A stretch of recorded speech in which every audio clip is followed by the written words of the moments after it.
Good morning, friends. Welcome to another Spiritist talk brought to you by the U.S. Spiritist Federation. This morning, we have the pleasure of have Anisio Resem with us, and he's gonna have a very interesting conversation. And it's very appropriate that his topic is let's talk about the gospel. So very interesting. Looking forward to our talk with Anisio Resem. Let's talk about a little bit about our Anisio. So Anisio is a co-founder and the current president of the Spiritist Society of San Diego. He has been active in the Spiritist movement for more than 25 years. Mr. Resem has collaborated and studied at institutions like the Spiritist Federation of the state of São Paulo and the Allan Kardec Spiritist Center of Campinas, both in Brazil. He has studied and practiced mediumship within the Spiritist framework for more than 25 years. Anisio has a degree in electrical engineering with specializations in business management and software engineering. Anisio, welcome, and let's talk about the gospel. Thank you, Glassy. Thank you very much. Yeah. Thank you, everybody. Thank you, everybody, for inviting me. And I'm very excited about the talk. Yeah, let's. So I'm gonna say our initial prayer, and then you have the word, sir. Thank you. Thank you, Lord. Thank you to all of our Spiritist friends for another opportunity brought to us by technology, brought to us by the inspiration and hard work of our spiritual friends. In a sense, also brought, shared amongst us in our very tiny efforts in which we do what we can in the best of our abilities to disseminate, to talk, and to exchange ideas about the gospel and about Jesus' teachings, and as enlightened by Spiritism. May we have a blessed discussion this morning, and may our minds and hearts be open to all the teachings that we will receive. So be it. Thank you very much, Glassio. Thank you. Well, when Tanya asked me to have a conversation with you guys and have the inspiration that came to me was to maybe have a talk about the gospel, to discuss a little bit from a high level perspective what we think about the gospel, a few ideas around it, and what motivated this is.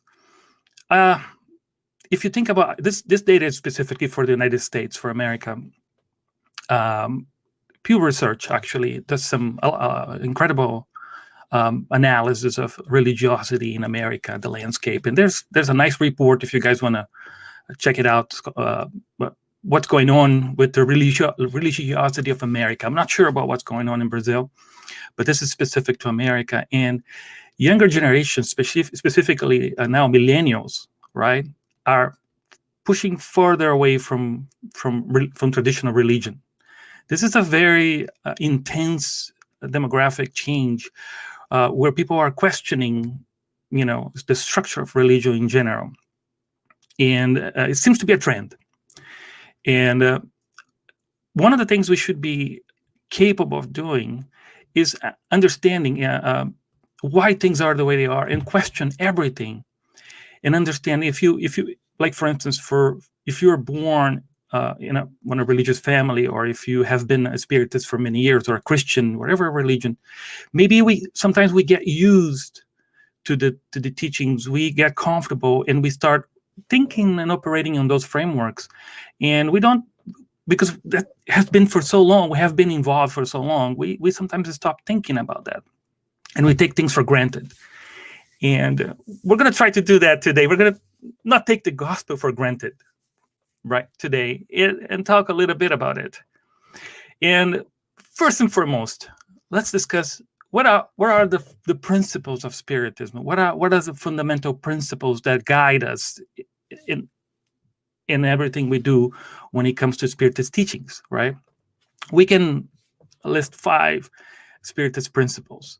We can say that we believe in God. which is the supreme intelligence, the first cause of all things, right? In the universe, right? We believe in evolution. We believe that we evolve. We have the law of progress that we're all bound to, no matter what. It's like a law of nature, like gravity or anything else. So we all evolve, either we want it or not. We're bound to this law. We believe the immortality of the soul. We believe humans are not just the body, the biology. They are actually souls, consciousness, spirits, as we call them, that are independent of the body. And as a consequence of the immortality of the soul, we also talk about the possibility of communication between spirits and incarnate ones, and the reincarnation, the principle of reincarnation, where we have many lives, right? And those two are consequences, maybe, of the immortality of the soul. In general, where we are in terms of understanding society, which is mostly based in science, right? Well, God is not something we will be able to prove through science, right? Because we would need experiments. We would need to understand all the laws of the universe to comprehend God scientifically, right? And that's not going to happen. We're not going to, in the foreseeable future, we're not going to have any experimentation that deals with galaxies. We're barely starting to do experimentation planet-wise and solar systems. To understand the whole system, the whole everything, we would need to understand all the laws. So God will stay as an obvious thing, right? God is obvious. Either you believe it because you just see the way the universe behaves around us, or you don't, and that's it. Evolution, I think, is much more clear right now in science. Science already understands that we evolve. We have the work of Darwin and all the biological evolution that we now understand that happened throughout time. And I think this is now something that connects pretty strong. Science and Spiritism are pretty much connected in that regard. It's an idea that we all accept. The critical point right now is the immortality of the soul. I think we have a lot of indications right now in science that lead us to that indicates that soon science will bring an understanding of an extracorporeal consciousness. There are already a lot of, it's not for today, we're not going to talk about that today, but there are a lot of indications, experiments in science that create doubts already about the need or the existence of another element. And this is going to be a tremendous impact when science finds the soul, when science finds this extracorporeal reality. This is going to be the make or break. We are operating under that perspective right now.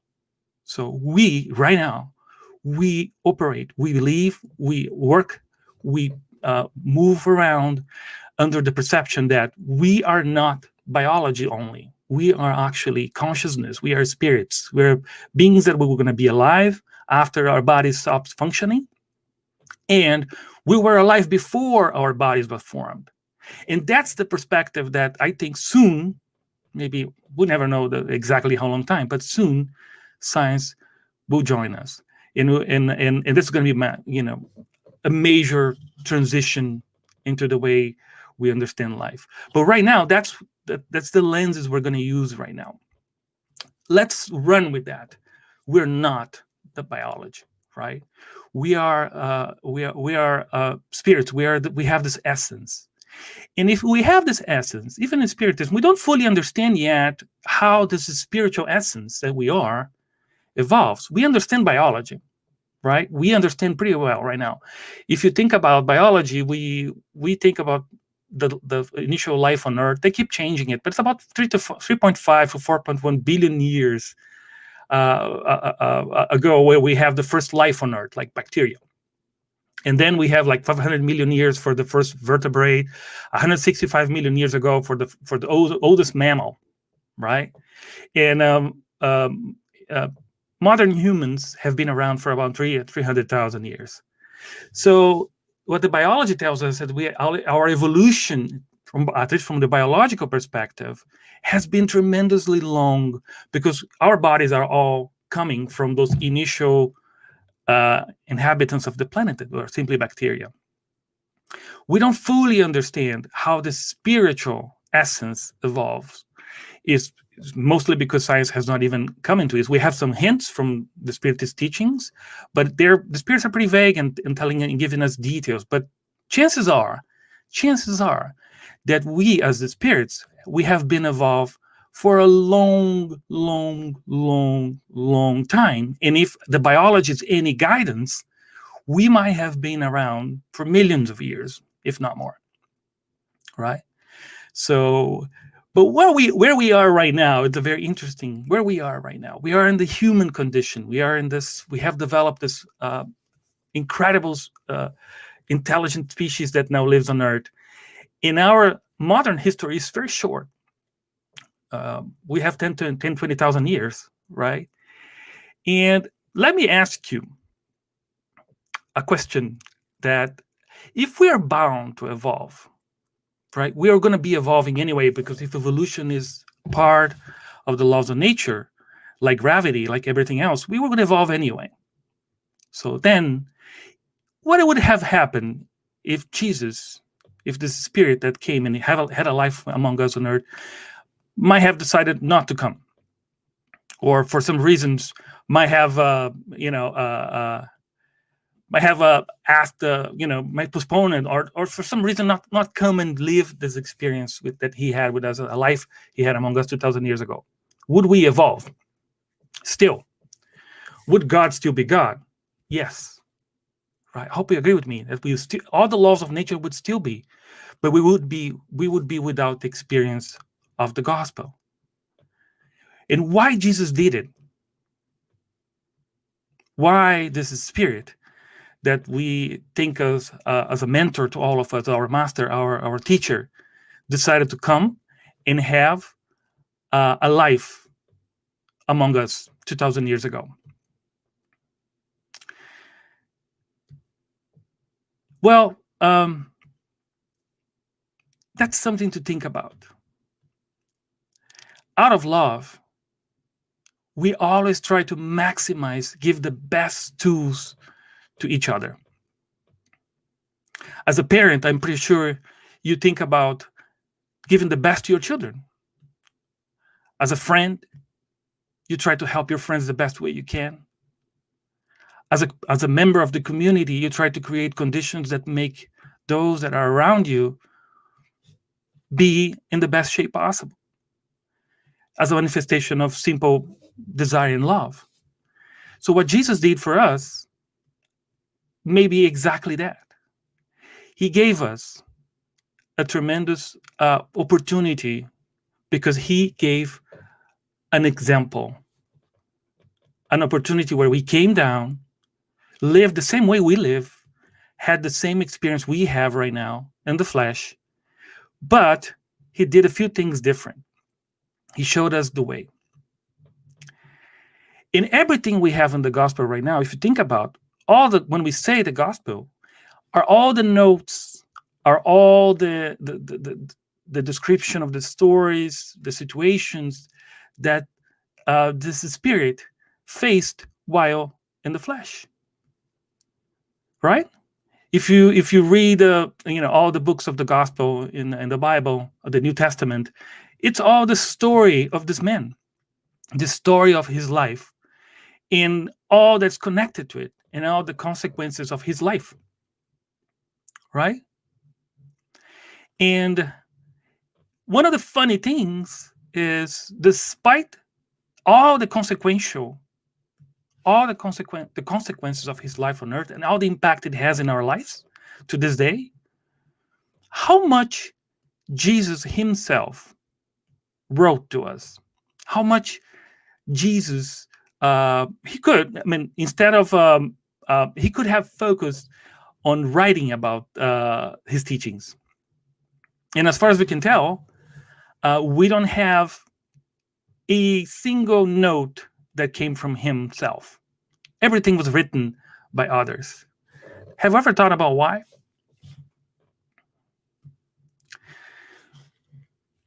He could, right? He could. And we don't know for sure. We would need to ask him to know exactly why he didn't write anything.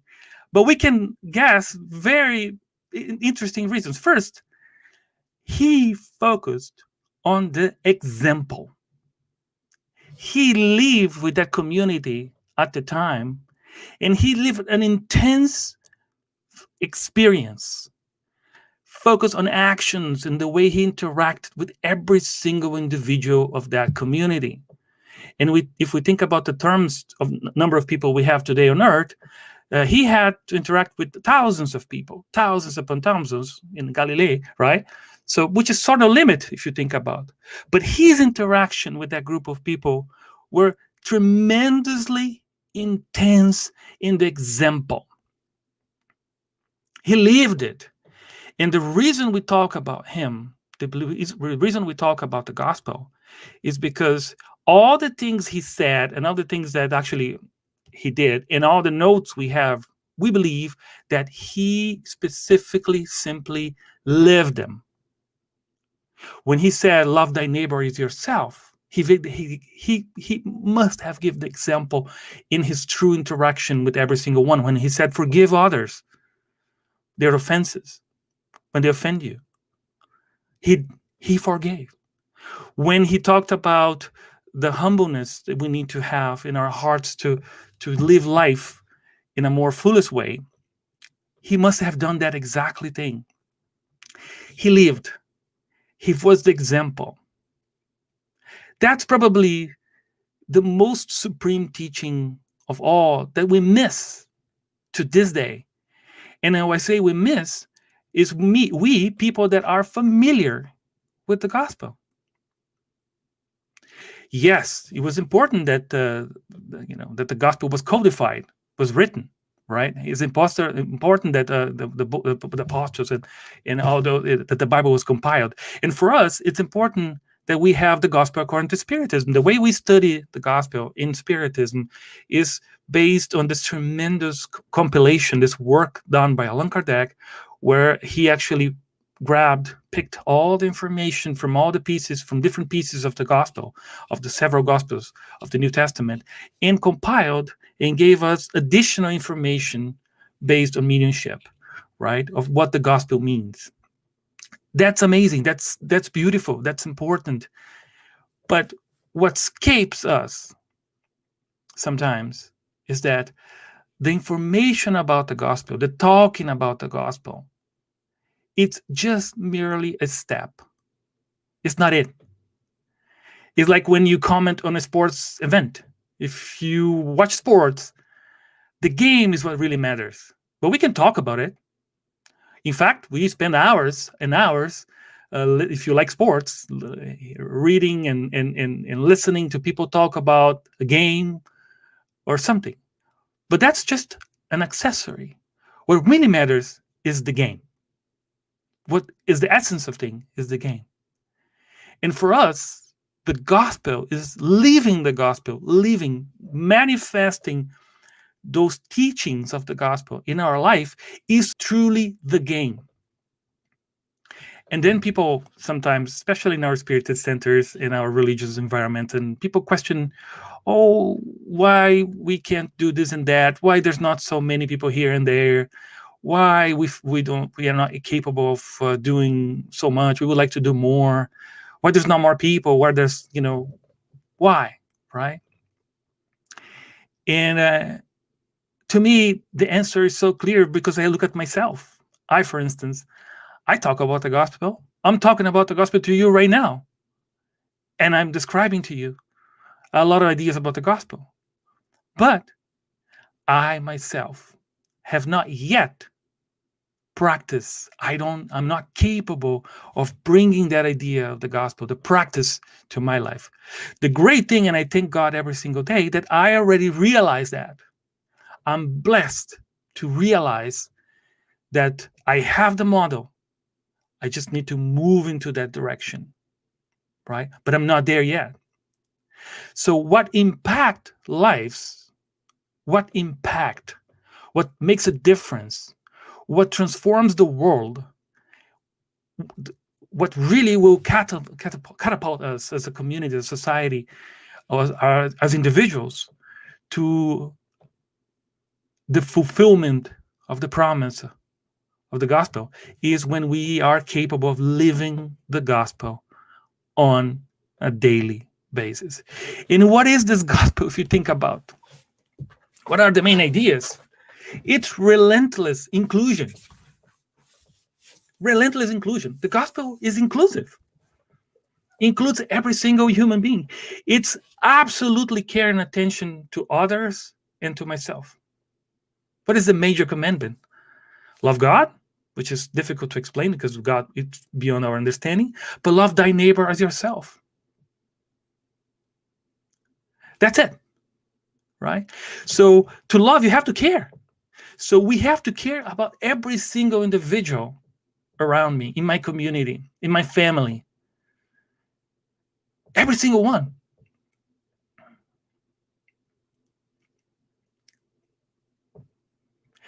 The gospel gives us the perspective of the long run.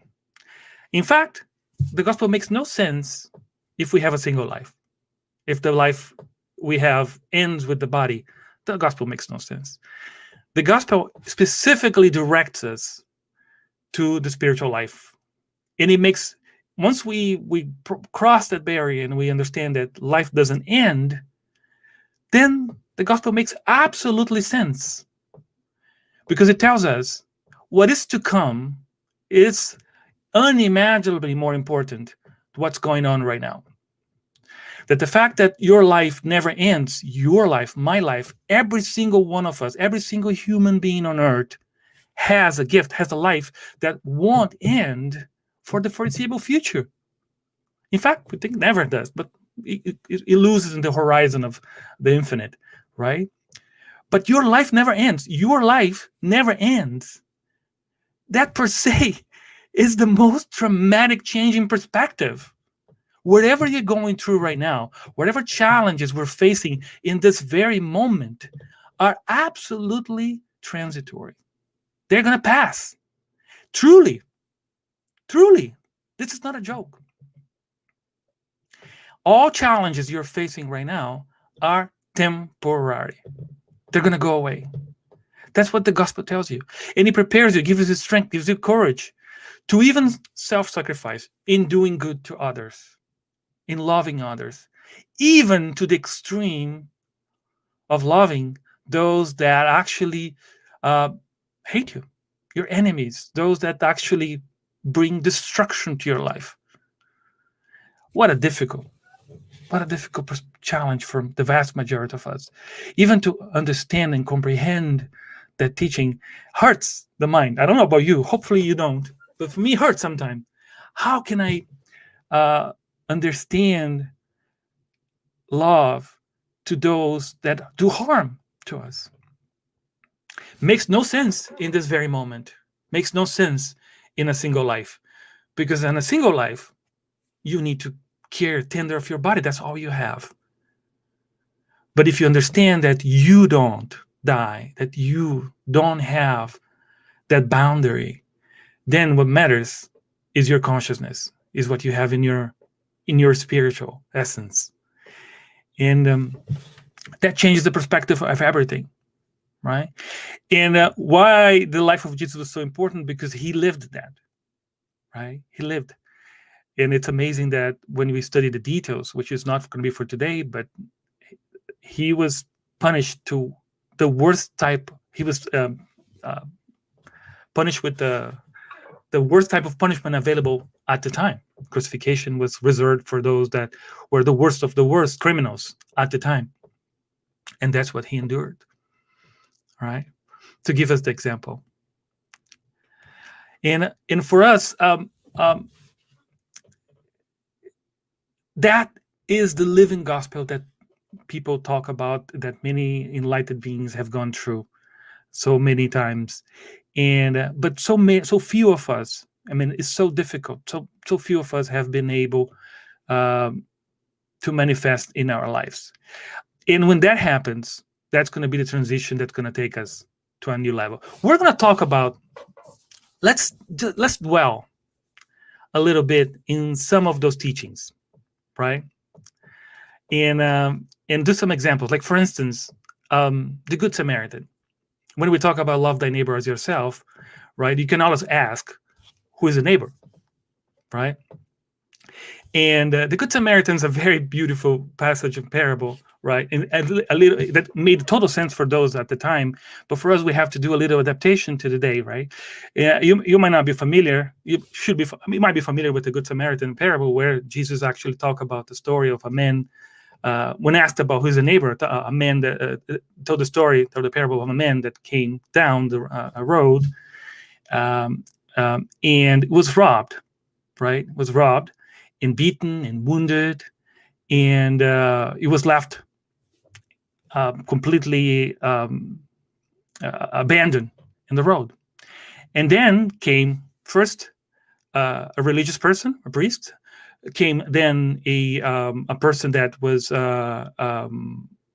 good standing on society, and just walked by. And then came the Samaritan, which is, for most people, Samaritans nowadays doesn't mean anything.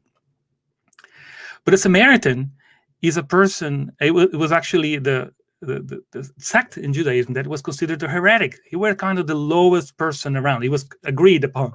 Everybody piled on those guys. They were seen are the worst of the worst, let's say, in that community. And he stopped, and he helped, and he put his effort, right, to actually help that individual. How can we translate this for us today? Think about yourself. Think about who you admire. Think about people that you admire. If you're a religious person, maybe, if you're a spiritist, maybe a spiritist speaker, I don't know, a great spirit. If you, wherever, imagine somebody you respect, or somebody that has the same convictions as you. Imagine somebody that has respect in society, right? And now imagine a group of people that you don't like. Imagine a group of people that you don't like. Those people you don't like, right? It can be a different religion. It can be people that do certain jobs that you don't like. I don't know. Fine. And most people struggle with that. Sometimes people, when we do these studies of the gospel, people sometimes say, no, I don't like it. I don't have anybody I don't like. No. Dig in deeper, and you'll find there's a story in our group where we have actually one of our students in our group that is a very sweet man, and he's very strong physically, and he's very sweet. So in here, when we're doing this kind of conversation, he was saying, I actually don't have anybody I don't like. I don't have anybody that any religion I don't like and everything. And that's true. It was true. Then, of course, we live in California, and we do have a state income tax, right? And which means we pay on top of the federal taxes, we pay income taxes for the state. And I remember that for some reason, somebody made a clerical mistake on his state income taxes and came with a mistake. And he had to work through the red tape to actually correct that. And he was infuriated. He was super mad. And here you go. Those are the people that made you mad. The people that run the income taxes, state income taxes in California. Think about that. Think about those people. What Jesus is telling us, that no matter who that person is, no matter who you think it's bad, if that person helps and does so, do good to his or her neighbor, they are in the gospel. They are practicing the gospel. No matter who you are, if you practice the gospel, you are in the gospel. You are a brother or sister. Is there anything more inclusive than that? Anyone, in any sect, in any belief, in any tract of society, in any sort of form you can possibly classify a human being, if you love, if you do the best for your neighbor, you are doing the gospel. You might not even know about the gospel. You might not be aware of it. You may be completely unaware of Jesus. I don't know.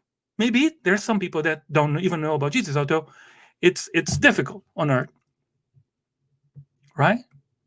But you are doing the gospel. That's what the Samaritan parable exactly tells. Those are the words that people in that time understood. That's what the gospel is. It's a way of life. It's what you do, not what you believe.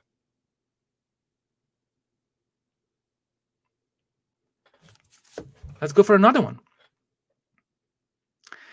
Let's think about chapter 10 of the Gospel according to Spiritism. How many times shall I forgive? Forgiveness.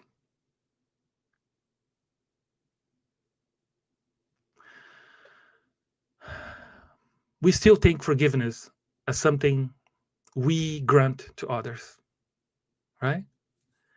The vast majority of us, when we think about forgiveness, we think about something we grant to somebody else. And Jesus told us, how many times shall I forgive? 7 times 70. And again, still when we, in modern society, when we think about 7 times 70, it sounds like a small number. But remember, 2,000 years ago, math was not widespread among the community. 7 has a Kabbalistic meaning. 7 times 7, it's kind of the equivalent today as a Google. A number with 500 zeros, 1 with 500 zeros to the right. It's a gigantic number. It has the meaning of the time. So in a sense, you forgive as many times you have to forgive. But why? Why should I forgive? When we think about forgiveness, we tend to think, if you guys are like me, you tend to think about something you give to others. Oh, they did something to harm me. They did something to make my life worse. And I'm not questioning that. This is a typical experience on earth, right? It's a typical experience. We're all going to go through a certain point in our life where somebody or some people will do something to harm us, one way or another, consciously or unconsciously. It's going to happen. It's an experience bound to happen on earth. And then that experience permeates, comes to our minds and takes over. And when we check the gospel, the teachings of Jesus are radical on forgiveness. And when we see that, when we hear that, many people think about forgiveness as something I give to others. And yet, it couldn't be more different.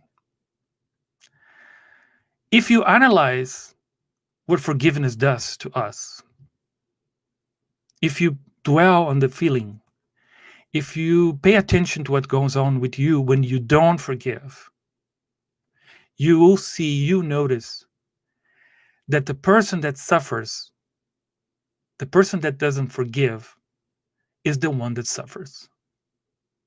When you don't forgive, you are in chains.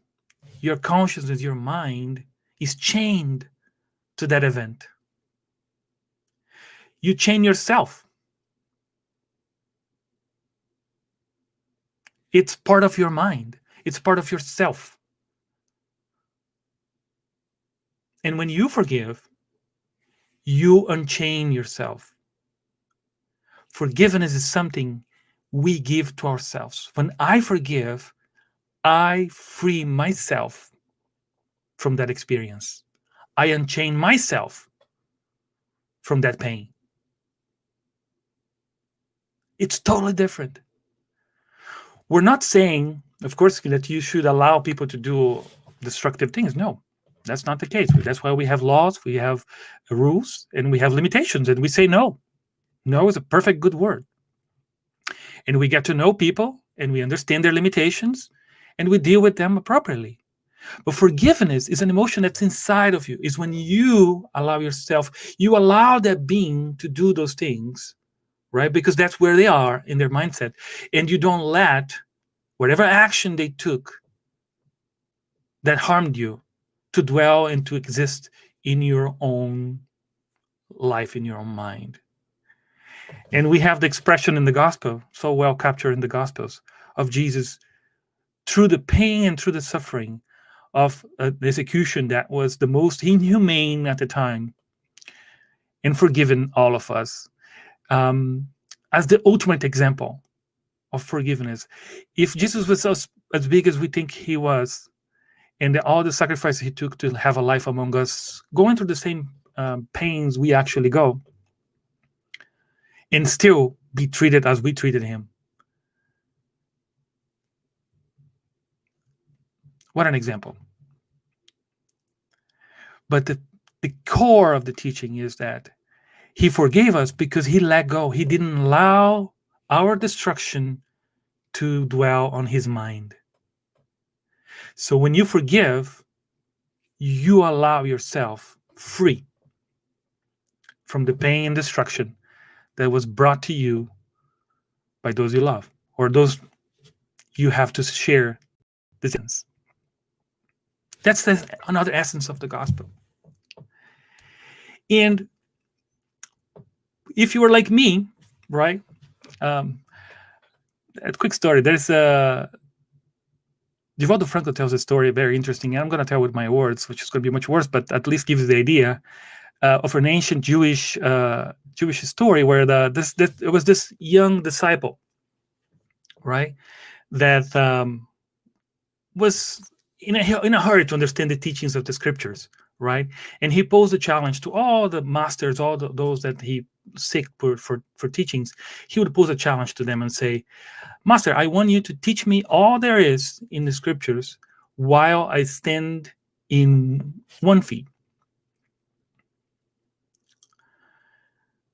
And of course, that's most teachers taught as an offense, as offensive, as we would take today. Is like, like, who is this, young popo that comes and, poses a challenge like that, right? But it's not different from what we have today, right? So I want to learn everything. And then eventually he found one of the masters of antiquity, and he posed a challenge to him again. So, Master, I'll follow you if you tell me all there is to know about the scriptures and the teachings while I stand in 1 feet. And then the wise man said, okay, take the position, take the step. He did. A few moments later, the master looked at him and said, love. And then that's kind of stunned a little bit the disciple, right? Is that it? What do you mean? That's it? Love. Oh, I don't understand. Okay, so then if you don't understand, here are the scriptures, here are the teachings, and that's why we have all the things coming up right now. That's what, in essence, this captured pretty much the essence of the teachings of the gospel, if you think about. But chapter 17 of the gospel according to Spiritism, where Kardec compiled the Be Perfect. If you struggle with the gospel, if those ideas, if you're like me and you have to digest a little bit better, there are the recipes of what a good person is. And some people tell us, like, sometimes, I'm okay, I know everything there is to know. I'm okay, I'm fine. Be careful, you might not have started the voyage yet. But chapter 17 in the gospel, according to Spiritism, Be Perfect, has a very good description of what a good person is. Let's read it. Let's go through it. The consequences of bringing the gospel to our life, how we treat others, how we interact with each other, how we deal with the place, with the people that God actually placed us. And by the way, every single one of us is right now exactly where we're supposed to be for our spiritual growth, right? We have the people around us, we have the situations around us that are here to make us grow spiritually, right? And the goal of the gospel is just to optimize that process, to make it faster, to make us suffer less, to make us go through these teachings and simply make the most out of it, out of love. And it's kind of what I wanted to give you guys in terms of a perspective of the gospel. That's kind of it, right? And I think we have a format right now where we do have a little bit of interaction, right? So in this, where we have, I don't know, Gloss, if we have any questions coming through the We pipeline. have, of course, we have. Oh my No, God! And if you allow me to make a very interesting comment, when you what you mentioned about not so much Jesus exemplified, right? He did not write about the gospel, and he exemplified. And I think that the whole scenario of being crucified, right? Because you had to be a real bad criminal. So crucifixion was for criminals, for dissidents, for political, you name it. And it's kind of like an interesting. It's the best example, right? So I think it was very appropriate. Yeah, we have some very interesting questions that we like to hear from you. So check out this one here. I understand from Umberto de Campos and Emmanuel, those two spirits, that there are lots of study groups in the spiritual spheres, closer and much higher than the earth. So don't you think that we will continue to keep receiving teachings of the gospel suited to moral and intellectual progress of humanity for centuries and even millennia, the same way we today were granted with the Spiritist revelation? That is a very interesting question. that's an amazing question. That's a very advanced question. In a sense, let me put this in perspective. This is what is to come. For the vast majority of us, I mean, if you think about Earth, many people still don't even believe yet that humans are beyond the flesh. So we still struggle right now to, to accept the fact that humans are not the body only, right? So if you go to your physician and talk about, if you go to your physician right now and visit it and say you're sick and you start talking about your soul, you're not going to get that. You're going to get that eye like, well, he's kind of. So we are still struggling to the very basic principles of spirituality, which is fundamental understanding that life doesn't end with the body. But once we make that, there's a whole horizon. There's a whole universe that will open up for us, and we spiritists, in a way, we have a little bit of an opening to that right now, and that's why the value of spiritism is it's to prepare us right now. Although the mainstream understanding of society is not there yet, we get to do this right now. And exactly what the question is exactly that. We only have a very small portion of the life of Jesus available to us. Right. This is something that it blows my mind when we think about the 33 years, the 30-something years that he spent on Earth. They probably have a tremendous amount of examples that came through all that time, in all circumstances, in all situations that he gave the example. But it's so overwhelming right now that I avoid even talking about that, because I totally agree. We're going to have millennia ahead. And some of us, I think if you, I mean, in the spiritual realm, like many, many years from now, when we're on the other side and we want to study one life, 1 week of the life of Jesus, it's probably going to be an overwhelming experience. Because think about ourselves and how many things happen in our daily life, how many situations. Yesterday, for instance, I was working with my little one in the kitchen, and he broke a glass. Right, he was just taking dishes out of the dishwasher, and he broke a glass. And I noticed that he looked at me to see if I was mad.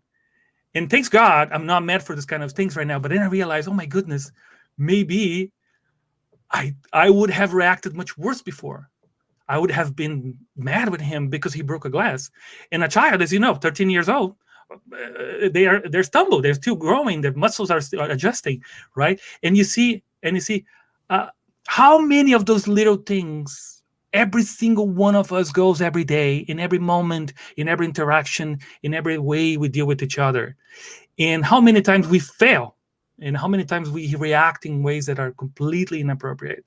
So, and we're not even begun the study of Jesus yet. Life. I think the study of Jesus' life will happen, I agree, in the future, when we actually have the open doors between spirituality and us, and understand that in a few years, which we don't know, maybe 10, maybe 100, maybe 200, but soon science will will open up the gates of the understanding of the afterlife, and that will create a whole universe of opportunities for us in terms of understanding of the true life.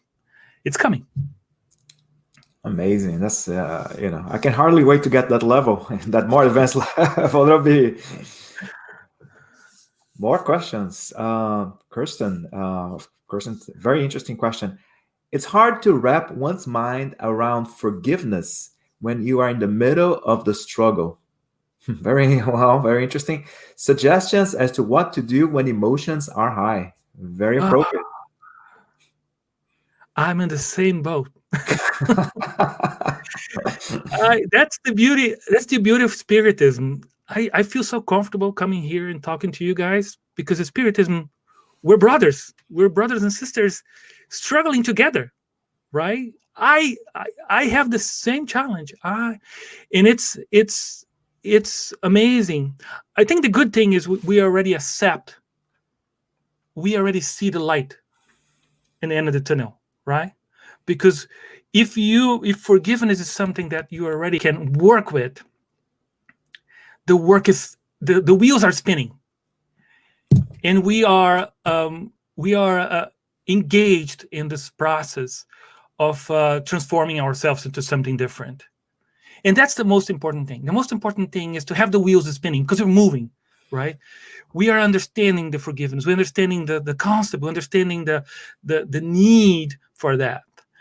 The manifestation of that, it's difficult. What the higher spirits say in many cases is that it's simple. It's just a choices of thing. But hey, they already achieved that. We are in the heat of the battle right now. We are in the heat of the battle right now. And there's no one size fits all. There's no one size fits all in terms of how we approach every single situation. And despite that, we are all facing similar challenges. They are all unique. We're all learning to forgive on Earth. Earth is a place where you have to learn to forgive. It's part of is the curriculum. It's like it's the school that if you enroll on Earth, and if you come for Earth for a life in here, you will have to forgive because it's absolutely a brutal space, in terms of the lack of awareness of one another, and still a lot of our brothers and sisters, and sometimes even consciously and unconsciously, do a lot of harm, and even ourselves sometimes. How many times we cause harm to others even without being aware, right? And so there's no one size fits all solution. What there is the continuous connection with the divine, right? Prayer, the connection, and the awareness that will guide you. Because I'm not big on terms of techniques, and because I know that the techniques will work depending on the situation of the individual, and we should find it all available, right? But I'm more what really makes me sure that we're moving is when we are aware of it. And if you are aware of the need for forgiveness, it's amazing. You're already engaged. You are doing already. Your wheels are spinning. You're already working on that. That's amazing. Yeah. It is funny, right? Sometimes we're so hard on ourselves, and to your point, I mean, we got to at least recognize that the wheels are spinning. At least we understand that there's a need, So that is still a progress. Yeah. More questions, more.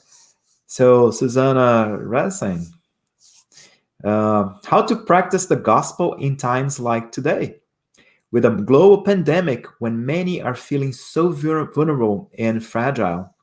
What is the message that COVID brings us from a gospel perspective? That is very appropriate. Very, very interesting question.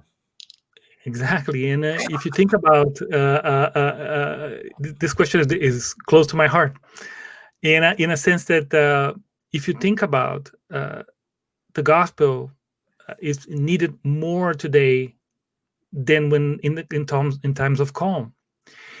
if you think about, if everything is going well, and that's I don't know about you, but that's my problem. If everything is going well in my life, and this is a terrible, I'm going to say something that's terrible, but I already discovered that by paying attention to myself and learning.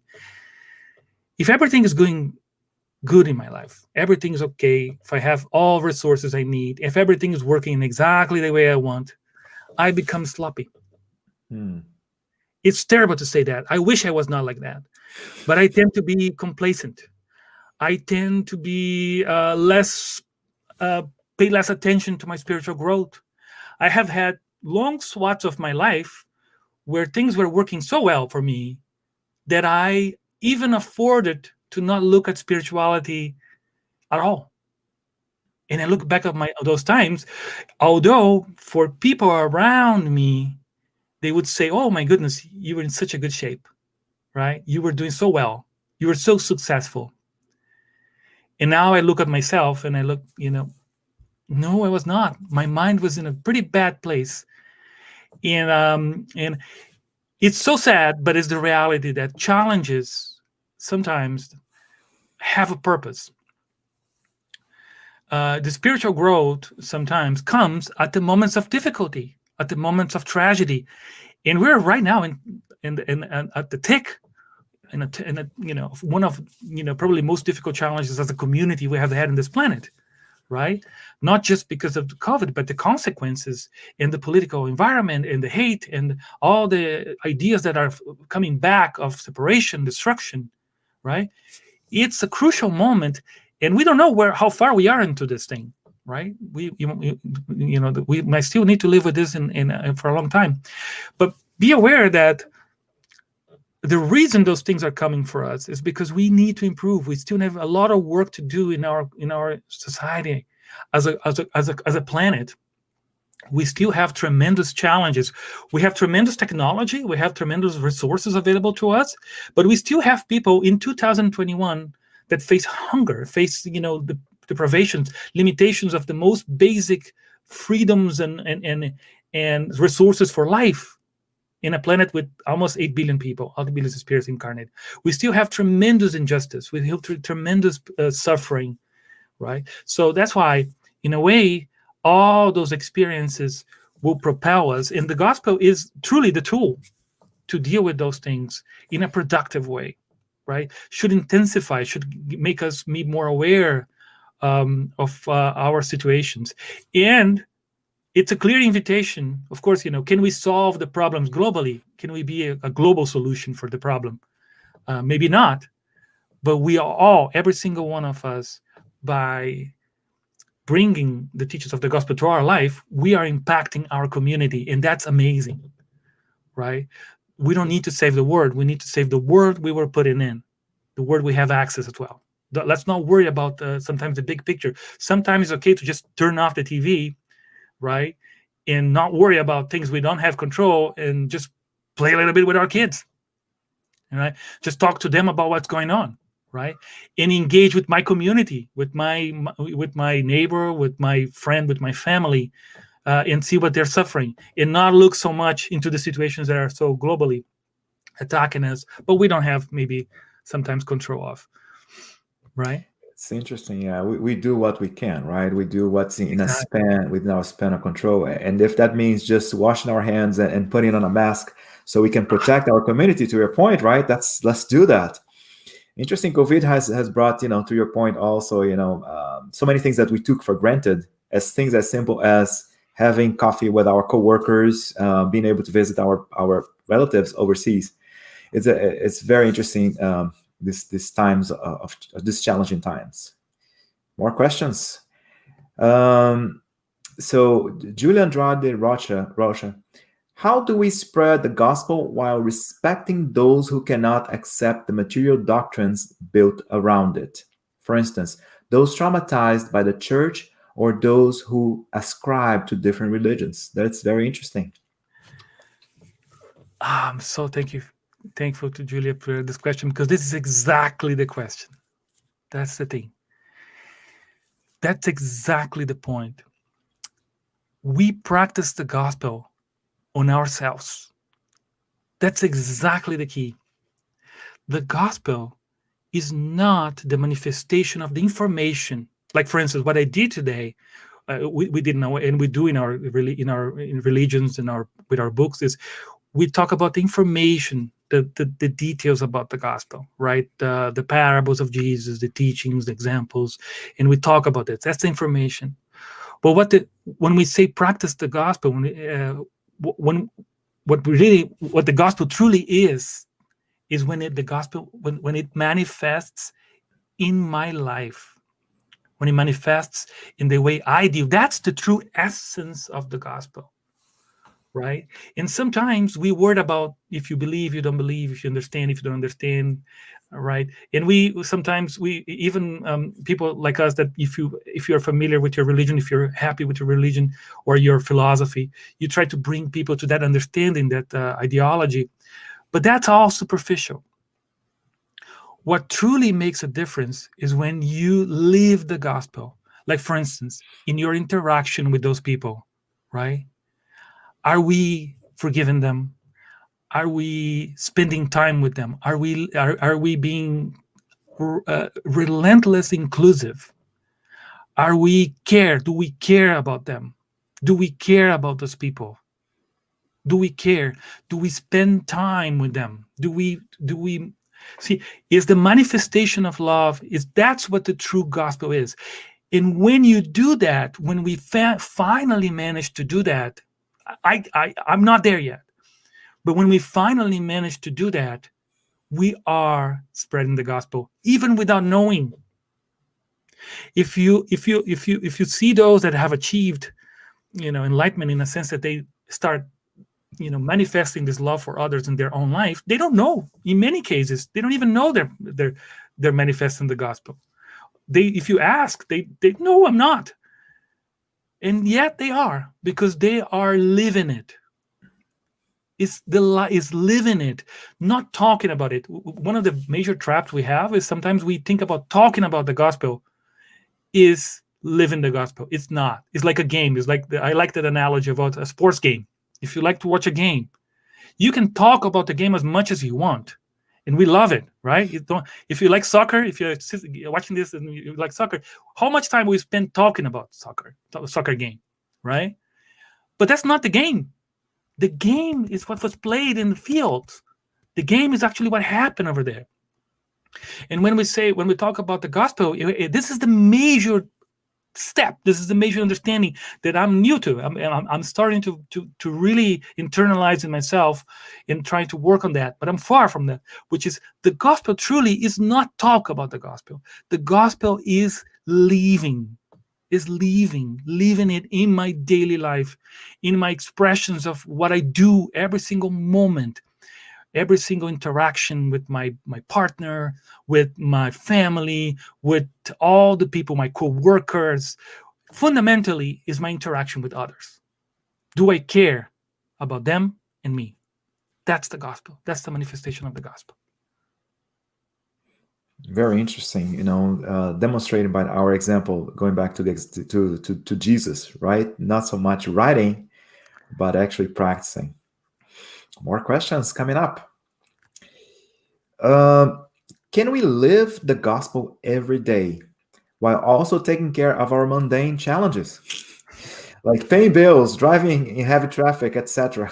That's a good question. Exactly. That's of course, we take steps, right? We take steps. And that's why I like to mention again the chapter 17 of To Be Perfect, where Kardec compiled the characteristics of a good person, and then a good spirit, or a good Christian, which is the same, right? That's universal. We are here engaged in a transformation. The vast majority of us might be way behind still in manifesting those things in our life. And of course, there's no miracle. There's no flip a switch and I'm living the gospel. At least not for me. I don't know. Maybe somebody might have experienced that. I struggle. And what we do is we focus on something, on a few things at a time, right? For instance, check in your own consciousness, in your own mind, and this takes a little bit of self-analysis, right? To understand what is the thing that's more complicated with you right now that you should work. And your consciousness will tell you, because the consciousness comes from this direct connection with God. It will tell you. Like, for instance, each person will have a different need. For instance, patience. Some people have a tremendous challenge on being patient, right? It's one of the major challenges is they lose patience and they do things that are unwise in their relationships because they struggle with patience. There you go, right? So then patience is going to be the area where you're going to work on, right? So you're going to develop techniques to maybe calm your mind, move you into a better place, try to make decisions without exacerbation. So all those things, and you're going to start working on that, right? And that's, again, gets the wheels to spin and starts us moving right into that direction, because we have ancient habits, and that's the challenge we have as well. Even when we absolutely connect and click with the gospel, let's say the information about the gospel reaches your heart and your mind and you're totally connected with it. Let's say because we are spirits and we have lived for so long, we have a lot of habits. We have a lot of things that have been ingrained in us in the past, and they don't die easy. Habits don't die easy, right? That's why we should pay so much attention on what kind of habits we develop, right? So if my lack of patience, for instance, is something that become a habit, right? I'll have to work it out little by little by engaging with it, by transforming myself, and this is what is going to happen to all of us. We will have to work probably one at a time or a few at a time, and start manifesting our teachings little by little, right? Just being patient. It's a tremendous step. If I know I struggle with that, if I know I struggle with jealousy, if I know I struggle with all sorts of difficulties, I know some of bad habits that I want to change because they're disturbing me. To be honest, I have diagnosed so many of my problems already. So what I'm doing right now is trying to work on them, right? And as you start making your inner trip, right, you find things that you want to change, right? But this is an inner process again. So this is not a judgmental process. This is not supposed to happen in the outside. It's not people telling you what you're supposed to do. This is your inner voyage. This is your trip. Is you, every single one of us, choosing to manifest the gospel in our life, choosing to manifest those teachings in our life as we go. Yeah, one step at a time, like you mentioned before, stay in movement, and so they have the old saying, right? You don't lose your patience. You didn't have patience to begin with. Exactly. That's a good catch. So speaking of which, does God place our so-called enemies in our lives to punish us or to make us become better Christians?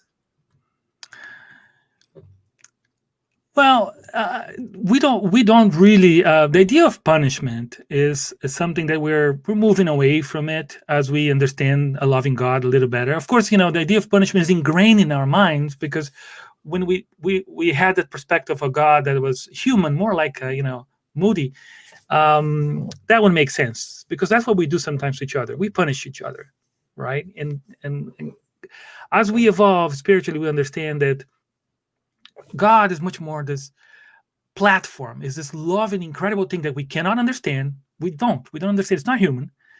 And we won't understand for a long time because it transcends anything we can possibly use words for, right?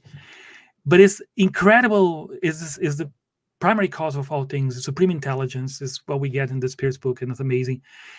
And what happens is he creates this platform, this universe. It's full of laws, full of rules that seem to be placed in there because God loves us. And when we have enemies in our life, it's a natural consequence of our state of mind.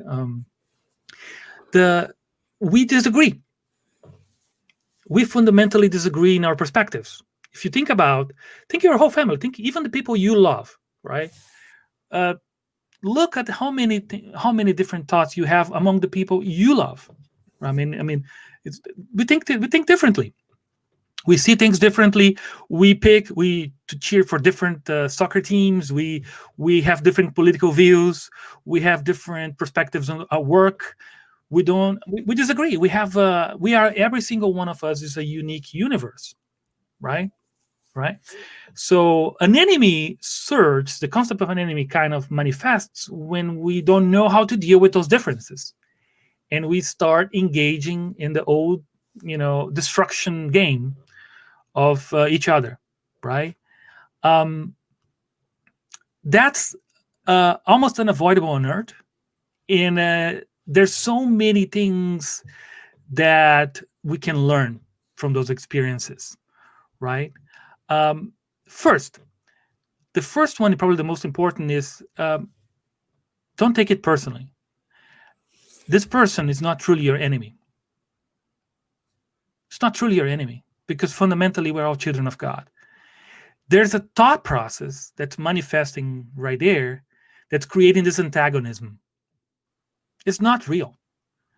It's just there's a situation that's bringing us together, right? That simple mindset sometimes helps a lot to solve the problem, right? When we interact with other people, I'm starting to get better at catching that, but it was horrible to me as well. When people attack you personally, like say that you are this or you are that, you are this, you're such a person. And in most circumstances, if you think a little bit, you understand that the person wants something else, right? Is when my kids, if I sometimes I don't give them what they want, like for instance, if they would eat ice cream all day long, if you let them, right? Is if I just tell them, no, it's enough, no ice cream, I become the worst dad in the world. We don't take that seriously because we understand that the reason they're saying that is just because you are limiting something they may like to do, because there's a limitation for that. And it's a good thing, right? You're doing, because if they eat whatever they want all the time, maybe sometimes they're gonna face health consequences, right? With our children, is more clear because we know them. But when you have an enemy as another adult or another person, it's very similar process, right? Usually there's something that they want from you, even maybe your money. They want your money, or they want your business. They want something from you. And the way they're doing it is by attacking you, right? Sometimes just that awareness is already a tremendous help in dealing with the situation, right?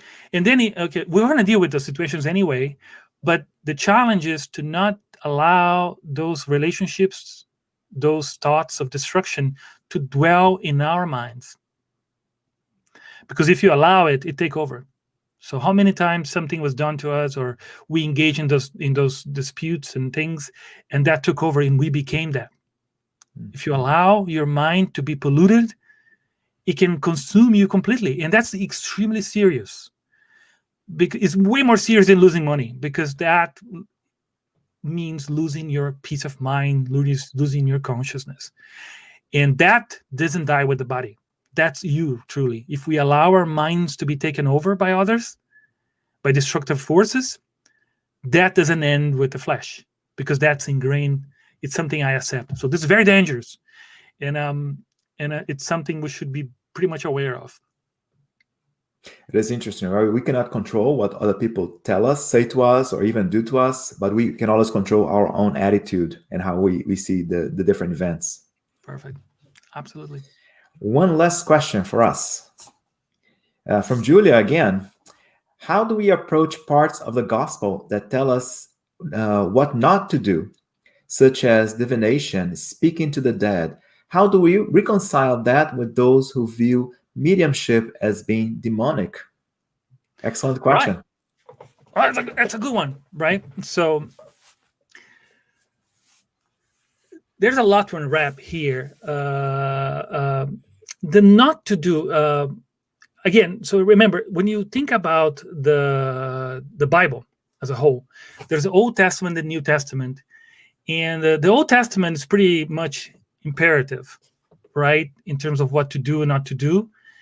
The New Testament's maybe a little less, right? We start to having this as we evolve. You understand, as we mature spiritually as well, we become more responsible for our own actions, and we become less children spiritually.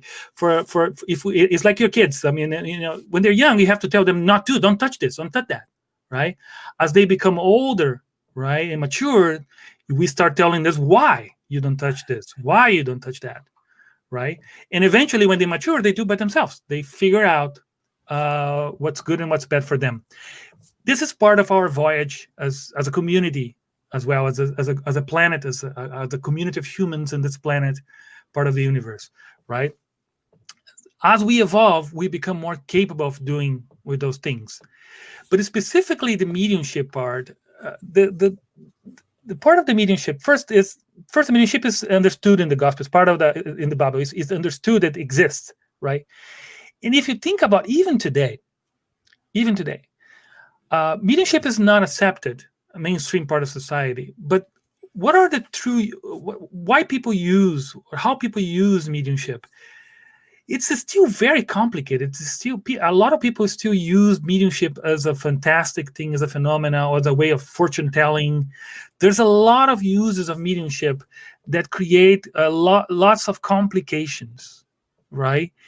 And to a certain degree, that was the prevention that was embedded in the Bible, because they wanted to avoid that. And you know how complicated it is when a spirit tells you to do something, right? When a medium comes to you and tells you you're supposed to do something, that has a tremendous weight on many people. Or you start working and getting things done, material things. And in a way, that was sort of the goal. Oh, let's close the door because it's not being properly used. Same thing, we can say same thing with internet, right? We have amazing things on the internet, but we have horrible things as well, right? So the problem is, can we forbid the internet? Maybe we can. Even the internet can be forbidden, maybe, because it's technical. But mediumship cannot. It's part of nature, right? So what we are doing right now, and I think one of the strongest components of the Spiritist movement is to bring the awareness of mediumship. Kardec wrote greatly in the Medium's book, The Dangers of Mediumship. And it's the perils, the situations that may pose challenge, in the need for a tremendous study and understanding before you practice, right? So that's what we have to do. We have to develop healthy mediumship, and it's the same way as the gospel. If you're a medium and you have a balanced life, you're a beacon to mediumship in your community, because people look at you and say, oh, she's a medium, she's a good person, she manifests the gospel, she's amazing. But if we are mediums and we're all unbalanced, we're suffering, we're carrying our pain, we're doing channeling and people look at us and say, oh my God, she's a medium, poor her, because she's suffering so much. You understand where things are going? Two, mediumship is not something that is a spiritist. It's part of nature. It's something as natural as electricity or as gravity, right? But what we have to do to achieve, and we're not there yet, I think we're far from that, is to use mediumship in a balanced way. Hopefully we're spinning the wheels. Hopefully we're moving into that direction. So pretty much know that that there's a context, right, for that particular language and wording that is in the Old Testament. And to your point, capture the message, which is treat mediumship with respect. So that's a very interesting answer. Anisio, thank you so very much for this awesome conversation. So we'd like you to do any final closing comments, and please say our final prayer as well. Yeah, so final comment, I think we're all in this journey together, all right? This is our journey, right? We're all struggling with this one way or another, but I think we're going to see it through. And that's what Jesus told us. The most beautiful thing is not a single one of my sheep will be lost. That's one of the most amazing loving compassions. We're going to make it. The question is when. And with that in mind, let's say a few words to be thankful. And let's be thankful. Mother, Father God, Divine Creator, Thank you very much for this opportunity, for this group of spirits, a group of people that actually engage in the work of goodness, for all the opportunities we have, especially the opportunity of being in the flesh once again, and most important, being aware of your presence, of your light in our lives. Thank you very much, Divine Creator, for allowing us to have Jesus in our lives. Master Jesus, what can we say to you? If not from the bottom of our hearts, thank you for being with us, for staying with us, and for guiding us through this difficult time in our evolution as we learn to spiritualize. Thank you very much, and we hope God bless all of us today and always. Thank you very much. Thank you very much, Anisio. Thank everybody for being with us, and please continue to be with us in our future lives with the Spiritist U.S. Spiritist Federation. Always so many great teachings like the ones we had today. Everybody have a great rest of the weekend and a blessed week.